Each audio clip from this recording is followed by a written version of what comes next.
Parachat Vaïgash. Alors, Vaïgash vient à point nommé, on est en plein suspense. Depuis Vaïeshev, on raconte une longue et dense histoire, de l'histoire d'une famille, une histoire un peu conflictuelle, depuis Vaïeshev, fait de rebondissements. Finalement, Yosef est vendu par ses frères comme esclave. Il arrive en Égypte. En Égypte s'ensuivent nombreuses péripéties. Et au bout de plusieurs années, il retrouve et rencontre et réunit enfin ses frères auprès de lui dans le palais égyptien, où il est devenu vice-roi. Et par des subterfuges, il arrive à ce que Binyamin se retrouve devant lui. Or, il est accusé de vol. Et dans la parashat Miketz, on finit avec Yosef qui dit aux frères « Bon, eh bien moi je garde Binyamin, il reste près de moi et vous partez en paix, rentrez chez vous ». S'ensuit alors un moment poignant où Vaïgash Yehuda va s'approcher de Yosef et va lui expliquer en quoi, dans leur famille, c'est justement spécifiquement impossible de laisser quelqu'un sur le bas-côté et de se retrouver en paix avec soi-même et de continuer à revenir en famille. Un long plaidoyer que Yehuda va venir faire à Yosef, et enfin on nous dit que Yosef n'a pas pu se retenir. Il a craqué, Yosef craque au moment où Yehuda s'approche et on le sait, ça fait plusieurs fois que Yosef essaye de se retenir, il se dissimule, il dissimule ses pleurs. On sent que Yosef porte quelque chose de lourd mais qu'il se retient et là c'est le moment où il craque. Si on nous dit qu'il n'a pu se retenir, c'est peut-être aussi parce qu'il aurait dû se retenir ou qu'il aurait voulu se retenir. En tout cas, ça lui échappe et c'est un moment poignant où Yosef se dévoile. Mais je me suis demandé qu'est-ce qui, dans le discours de Yehuda, faisait craquer Yosef. Eh bien, la première chose, c'est que Yehuda s'approche. Yehuda, au moment où Yosef dit « je garde Binyamin », vient physiquement se rapprocher de Yosef pour lui témoigner que ça ne va pas être possible. C'est quelque chose qui ne pourra pas se faire et il n'hésite pas une seule seconde, il s'approche. Ensuite, Vaïgash Yehuda, beaucoup de commentateurs vont dire que ce terme veut dire plusieurs choses à la fois, mais je retiendrai ce que le Midrash nous dit. Le Midrash dit que ce Vaïgash, c'est l'histoire d'un rapprochement intérieur. Yehuda va venir parler de cœur à cœur avec son frère. Il va venir au profond de son âme et ils vont faire cette rencontre qui est... où il y a un rapprochement d'âme et qui va craqueler les couches et la carapace que Yosef s'est faite durant ces longues années. Ensuite, Yehuda va évoquer 14 fois le mot « père » dans son plaidoyer et il parle de sa souffrance qui tient une place centrale dans son discours, comme si sa souffrance était source de révélation et de remise en question pour lui et qu'il ne pouvait plus vivre ça de nouveau. Enfin, il explique aussi « Venafsho keshora benafsho ». Il explique que la Neshama de Binyamin et de Yaakov sont liés, d'un lien très spécial. Et là, quand il en parle, eh bien, il accepte. Il part de ce principe-là et il dit « ça ne va pas être possible parce qu'ils ont un lien très spécial, un lien d'âme ». Enfin, Yehuda propose des alternatives, une alternative en particulier, et prouve que cette fois-ci, son leadership, sa présence, sa responsabilité vont lui permettre de défendre et de prendre soin de l'autre. Et il se propose d'être esclave.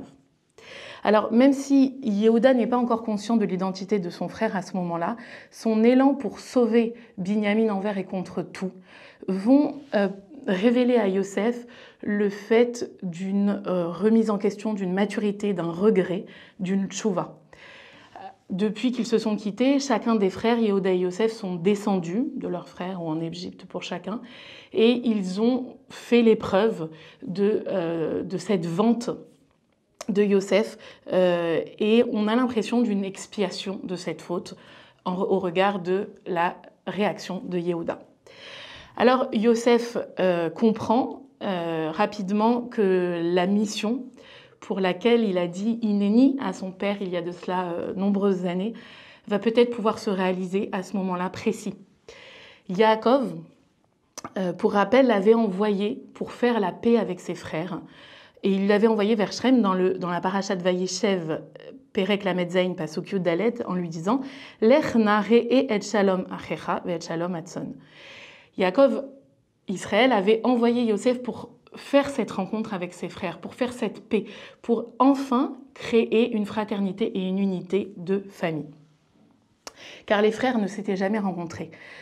Yosef était allé faire cette mission et en chemin, arrivé à l'endroit, il ne les avait pas trouvés, ils étaient partis. S'en est suivi la vente et jamais ils n'ont pu faire cette expérience de la fraternité. Jusque-là, leur fraternité était faite d'affronts, de jalousie, de jugement, de mise en avant de l'un et de l'autre dans leur histoire personnelle. Et Yaakov sait tout cela. Il sait aussi que pour être tranquille dans ce monde-ci, et pour être consolé, puisque Yaakov refuse de se consoler de la perte de son fils, Vayamen, il sait que c'est ses 12 fils, et ces 12 fils ensemble, qui devront constituer le Ham Israël et préparer l'histoire de l'humanité sans lui.